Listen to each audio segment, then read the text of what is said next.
السلام عليكم ورحمة الله وبركاته. أهلا بيكم حبايبي وأصحابي في قناتي، قناة لوك أند كوك. ازيكم حبايبي؟ النهاردة هنعمل صنف معجنات بالنوتيلا والمربى، إن شاء الله يعجبكم. يلا بينا نلوك عشان نكوك. يلا اتفرجوا على الفيديو بقى لنهايته، إن شاء الله يعجبكم بإذن الله. واعملوا اشتراك ولايك بقى وشير، وفعلوا الجرس عشان يجيلكوا كل جديد. احنا معانا كوباية لبن، عليها كوباية ونص مية دافية، وعليها بيضة وبياض بيضة، وحطينا 3 معالق سكر، وحطينا 3 معالق سكر، وحطينا فانيليا، وقلمنا، وبعدين ننزل عليهم بكيلو دقيق، وبدأنا نعجن العجينة.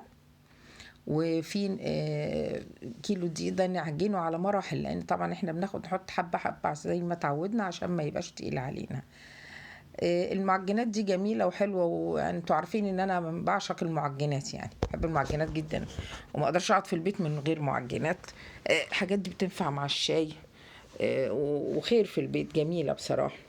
بس فبنعجن، وبعدين معانا هنا ايه، نص كوباية حلوة بنت حلال كده، سمنة على زيت، يعني زبدة على زيت، يعني حطاهم على بعض، زبدة دايبة كده. بعد ما عجنت رحت حطاهم على العجينة، وبدأت ألت فيها زي ما انتوا شايفين.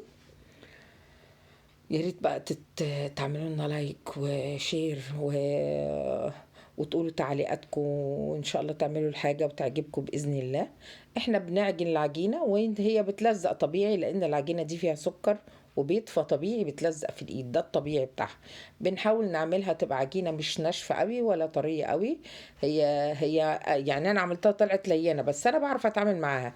لكن انتوا لا، خلوها ماسكه في ايدكم شويه عشان تعرفوا تتصرفوا ايه معاها، يعني تعرف تتصرف. بندهنها كده وشها بزيت بعد ما لتيناها كويس ونعمناها حلو قوي قوي قوي. طبعا انا يعني عامله، يعني اختصرت الفيديو، فعشان ميبقاش طويل، لان طبعا الفيديو بيبقى طويل بيجيب ملل، يعني فعشان تتفرجوا عليه كله وتستفيدوا. العجينه ما شاء الله اللهم بارك، زي ما انتم شايفين كده خمرت وملت الطبق على اخره، لانها طبعا يعني ايه، او ملتوته حلو، وفيها معلقه الخميره، وحطيت معلقه خل. الخل كان بيساعد على اللي احنا اتعودنا نقول عليه محسن، يعني نوع من ان هو محسن. وانا هكتب لكم طبعا المقادير كلها في صندوق الوصف. اهم حاجة الطرق العجن، يعني العجن ده مهم، ان هو لازم تتبع الطرق عشان هي دي اللي بتطلع النتيجة حلوة. المعجنات اساسي اساسي فيها، يعني لازم تعرفي ان اساس المعجنات العجن. لازم تعجنيها، لازم تلتيها كويس. احنا بنبتدي نعمل بقى شوية اشكال بالنوتيلا كده، بنحشيها نوتيلا. بحط دي معلقة كبيرة، يعني مش صغيرة، بس هي باينة في الفيديو مش كبيرة، لكن هي معلقة حلوة يعني. بنحط النوتيلا وبنلفها بقى، بنعمل أشكال على شكل وردة، على شكل ضفيرة، على شكل كده ملفوفة على بعضها. الأشكال كتيرة بقى، وزي ما قلت لكم، زي ما انتم متعودين مني ان انا بحب كل واحدة تطلع تفانينها، واحنا برضو بنتعلم من بعض يعني. انا باخد حاجات برضو من على النت لناس وكده، وبضيف بقى من عندي، كل واحدة بقى ليها لمستها. وانتي بقى بتعملي الاشكال، بس دي اشكال دي حلوة عشان دي للحشوة، يعني دي محشية، فبتبقى دي جمال. الشكل ده جميل قوي قوي، انا بحبه قوي، شكل جميل قوي. اللي هو الملفوف ده جميل قوي، بيبقى حلو.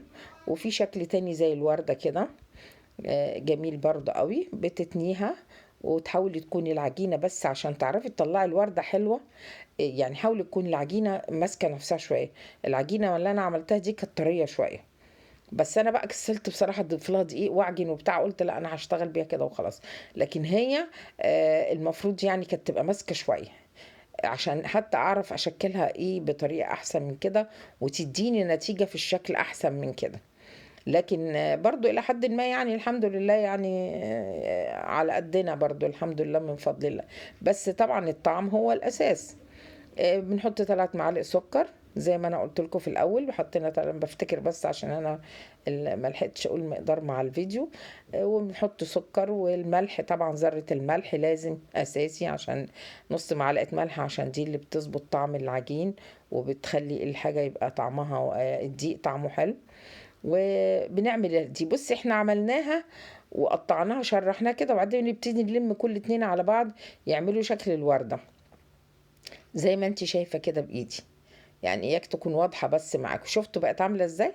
يعني تعمليها 8 خطوط، كل خط هيطلع لك اتنين، فيطلع لك ايه 4. احنا عايزين 8 شرايح كده عشان تطلع لك الايه شكل الوردة. شفتوا يعني طبعا هي مش يعني، بس يعني الى حد ما معقولة، لان برضو العجينة كانت يعني طرية شوية في ايدي، بس شكلها جميل، شكلها حلو قوي ومدية اهو يعني. برضو العين بتاكل قبل البق زي ما احنا عارفين يعني. وبرضو هنحشيها مربى، انا مربى مشمش البيوريه دي اللي عندي دي برضو من زي الهريسة كده حضرتك. بحبها قوي تكون عندي في البيت دايما، وفي الموسم الفراولة لازم اعملها. قصدي موسم المشمش لازم اعملها، وموسم الفراولة الفراولة لازم على الفراولة. كل موسم. بصراحة كنت عايزة اعمل بلح، بس يعني الظروف بقى يعني حسيت ان محدش بياكلها وبتاع، بس انا يعني معرفش استثقلتها. الناس برضو مش عارفاها زي زمان، كانت الناس كلها الاول بتحب مربى البلح. المهم، المربات دي اساسي في البيت، بتوفر طبعا ومن غير جيلاتين ومن غير حاجة، فبتبقى المربى صراحة جميلة. اهي دي برضو هعملها وردة، برضو بلمها كده، دي ماسكة نفسها شوية عن الأولانية. اهي هبتدي أقفلها كده، أقفلها كده، وبرضو أخد كل اتنين مع بعض أروح ضماهم على بعض كده ومقفلاهم يعملوا زي الوردة كده. وبرضو الناحية دي كده اهو. وصلتكوا طبعا الايه؟ يعني بتعملي ايه؟ 8 شرايط، كل اتنين هناخدهم مع بعض يبقى ايه 8 شرايط. فتقسمي كده التقسيمة بحيث تعملي عدد التقطيعة بالايه، ب8 شرايط تطلع منك. وتحطي بقى في الوسط كده حتة زي قلب الوردة كده.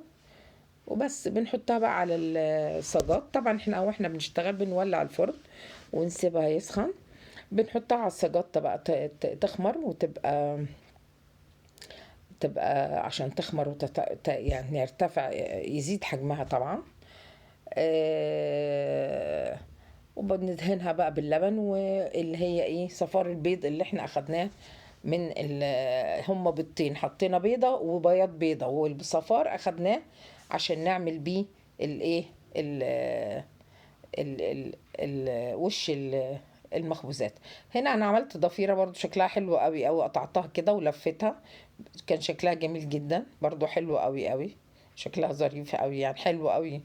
المخبوزات دي ما بتبقى مع بعضها كده بتبقى جميل. بتخش الفرن بتاخد لها نص ساعة، تاخد نص ساعة تطلع بقى زي الفل زي ما انتم شايفين كده، طرية وهشة وطعمها جميل جدا وريحتها حلوة قوي، وبألف هنا وشفا. وإن شاء الله تتحط بقى في علب، ممكن تحطي منها بقى وتحطي في الفريزر وتطلعي زي ما انت عايزة يعني. نشوفكم على خير إن شاء الله، والسلام عليكم ورحمة الله.